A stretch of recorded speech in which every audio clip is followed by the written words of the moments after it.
Refaire un peu de vintage au goût du jour, je trouve ça extraordinaire. Et c'est vrai que Jean-Claude Van Damme, parce que je parle de lui, parce que c'est quand même la grande figure du cinéma d'action des années, on va dire, fin 80-90, qui impose ce vintage et qui, étrangement, il n'est pas passé ringard, il est devenu culte. Il est devenu culte parce qu'il est, par sa personnalité, par son parcours aussi. C'était pareil, c'était un petit mec chétif avec des lunettes, hein, quand même, faut pas l'oublier. Quand il était gamin, c'était un tout petit gars, hein, avec des sauts de bouteille.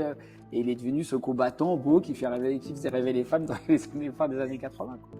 La phrase qui revient à chaque fois de Jean-Claude, c'est « Le plus important dans un combat réussi, c'est pas donner, c'est recevoir. C'est comment tu reçois les coups. » Et lui, il est très fort pour ça. Paf, il se prend des coups, il exagère la douleur, il adore ça. Et c'est vrai, d'ailleurs, Rocky le dit, ça. Et c'est une leçon sur la vie, quoi. La leçon de la vie, c'est ça. C'est pas de savoir si tu tapes le plus fort, c'est est-ce que tu reçois les coups les plus forts et tu arrives à les encaisser, quoi. Et c'est un symbole sur la vie aussi. Tout ce que tu me dis, il m'a l'air d'être quelqu'un de très exigeant avec lui-même et aussi très sensible. Ouais, très sensible. C'est vrai? Tu peux nous en parler un peu? Il est comment? Il est très sensible. C'est marrant, c'est des stars planétaires, mais planétaires. Je me suis rendu compte avec Le Mercenaire, connu dans tous les pays du monde. C'est rare, tous les pays du monde. Au fin fond du Daghestan, évidemment.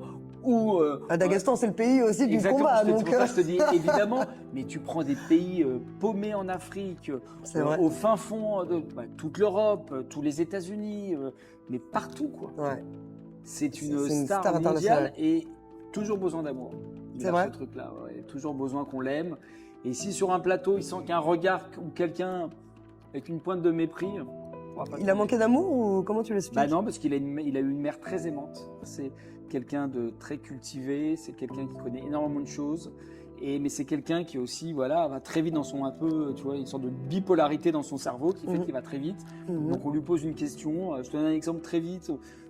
On lui avait posé, c'était une émission d'Ardisson, je crois, on lui avait dit combien fait 1 plus 1. Non, il avait dit, vous savez combien fait 1 plus 1, ça fait 1. Et on ne laisse pas le temps de développer, donc ça reste, on dit c'est un débile. Non, il parlait de la numérologie dans le mysticisme que ça apportait, qu'un être humain plus un être humain, ça fait pas 1. Voilà. Oui, d'accord. Il avait toute une théorie là-dessus qui était très belle. Et à chaque fois, on le coupe, mais en réalité, il a des choses à dire. C'est tout ce qu'il dit, tu regardes. Comme quand il a parlé de Netflix à l'époque. Je ne sais pas si vous vous souvenez, il y a très longtemps. Il a dit, mais ça va être fini le cinéma, on regardera les films sur les téléphones. Et tous les films seront sur un nuage. Et là, tu as film, machin, ils sont tous morts de rire, tout le monde se fout de sa gueule.